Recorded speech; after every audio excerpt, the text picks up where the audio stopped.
Hi Sagittarius, thank you for joining me and welcome to my channel. This is your reading for Uranus in Taurus. I'm excited to be here with you and to do this reading for you today.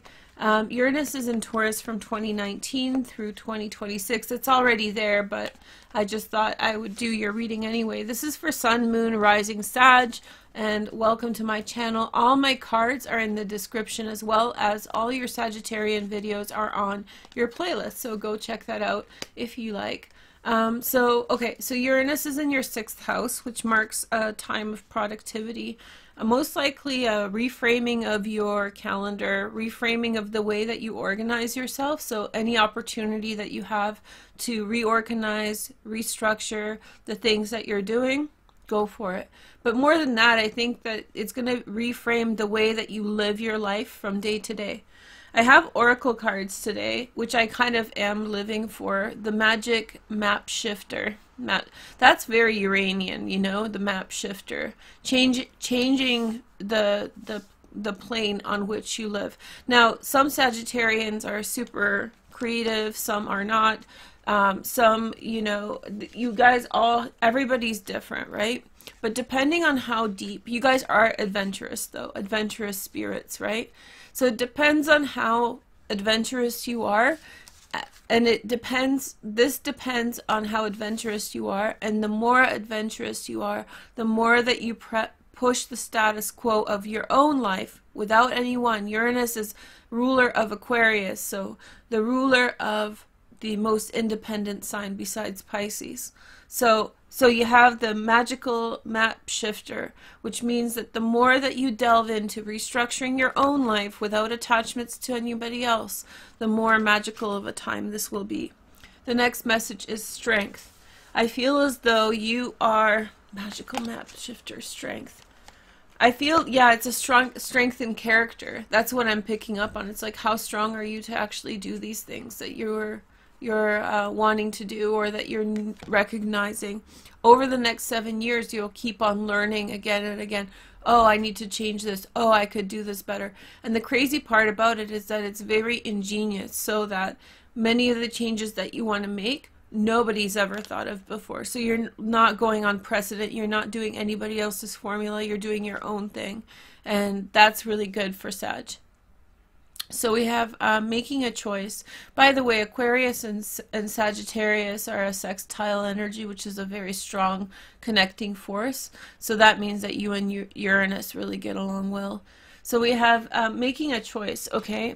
Making a choice, making a decision about how fast or how deep you're going to get into something. I think that you shouldn't force it, though. I really strongly pick up on the idea that you need to just do your thing, and as it comes up over the next 7 years, that's when you get clued in. For now, I would not change too much. Right now, your focus is this. Lilith is at the IC in 2019. Now, this reading is from 2019 to 2026, but Lilith is at the IC. Creepy, right? She's in my 3rd house. She's coming through. I'm channeling her. Oh no, she wants to be Venus, right? She's chasing Venus. Venus is like, no, bro, I gotta go. And Lilith is over here chasing her. So Lilith is at your IC, and so she's probably polluting your past, making you feel like you come from a worse place than you do. This lasts only a few months, so on May 9th she moves into Pisces, and in the 4th house for the next 10 months. It's going to be a bit of a wash, but I mean, we all have to deal with Lilith somewhere. She's like the stinky guest that kind of ends up somewhere, like nasty. So you just have to navigate it. But in terms of restructuring things, it may not be the best time, because you are very confounded by nightmares, and they are nightmares, they're not reality. Now, if you're remembering some traumatic event that you had as a child, I'm not saying that that memory is not accurate, no, but I feel like with many things, if they seem to pop up, wait 10 months before you really come to understand what they mean, to see if they're real. and some of the bad events, let's say a dog bit you when you were a kid, right? So if a dog bit you when you were a kid and you're afraid of dogs, right now she would twist that memory and make it really scary. So so this isn't a time to, you're distracted by it. It's not a very comfortable transit down here because it has to do with those primal and early memories from your developmental years, like 3 to 8, maybe pre-teens, you know, before 12 kind of thing. So this energy is not really conducive to Uranus in your 6th house, because Uranus wants to get in there, wants to shake things up.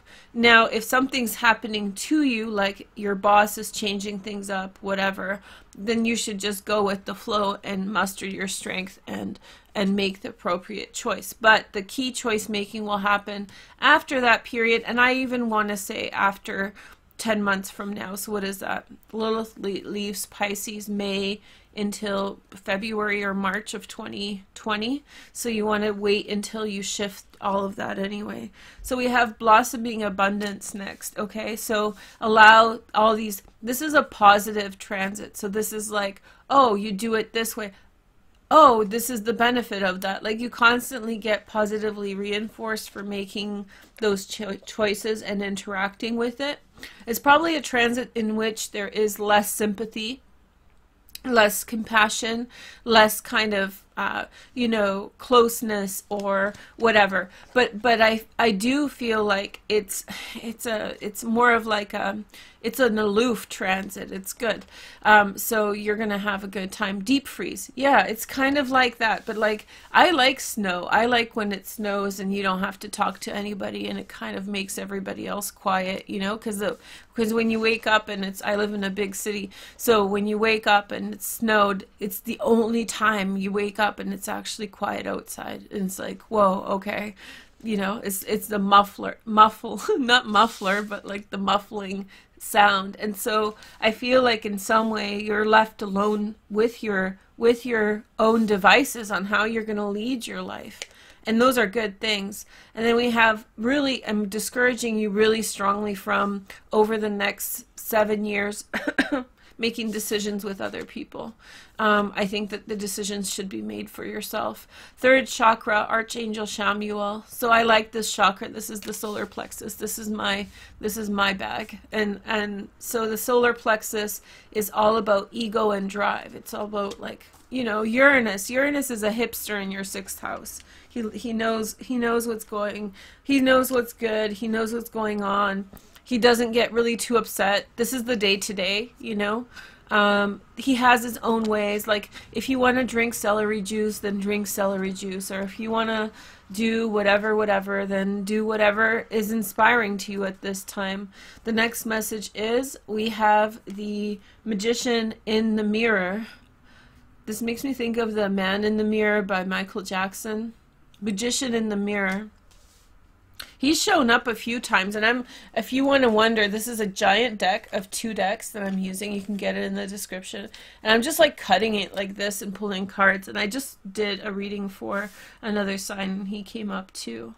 So I feel like maybe you won't be so alone. Maybe somebody will show up for you and give you inspiration. Look up to them a lot, especially through this transit. This transit will be around until 2022. That's when Saturn moves right into here, maybe 2021. It's definitely 2019 and 2020, and then 2021 it starts breaking up.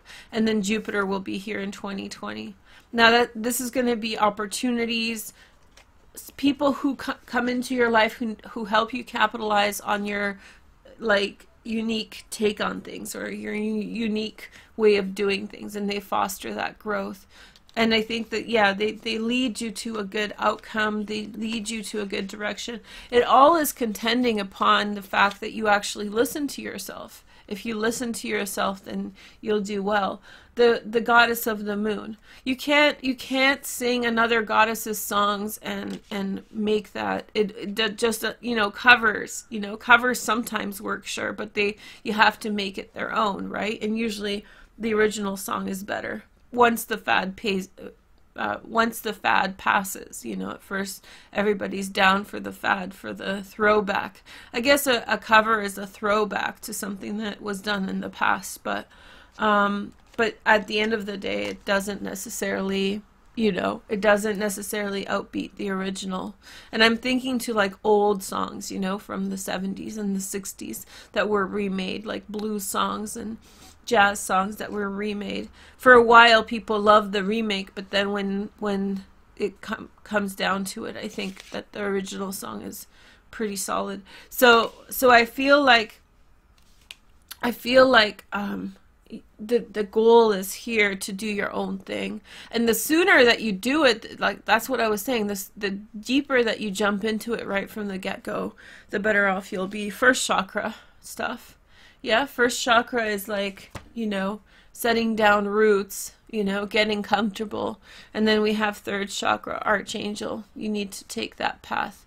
And I think that there will be a crisis of confidence here, which is normal, because whenever we do, our artists struggle, right? Artists always struggle with confidence because you're always putting yourself out there. That's like the, you know, artists have to be masochistic a little bit to be able to survive. So they have to have a little bit of masochism in their personality, because it's painful. It's painful to be so exposed. Anyway, I hope you guys have a wonderful 6-7 years. Check in with me down the line. Tell me how the future is and stuff. I'll talk to you soon. Take care. Bye.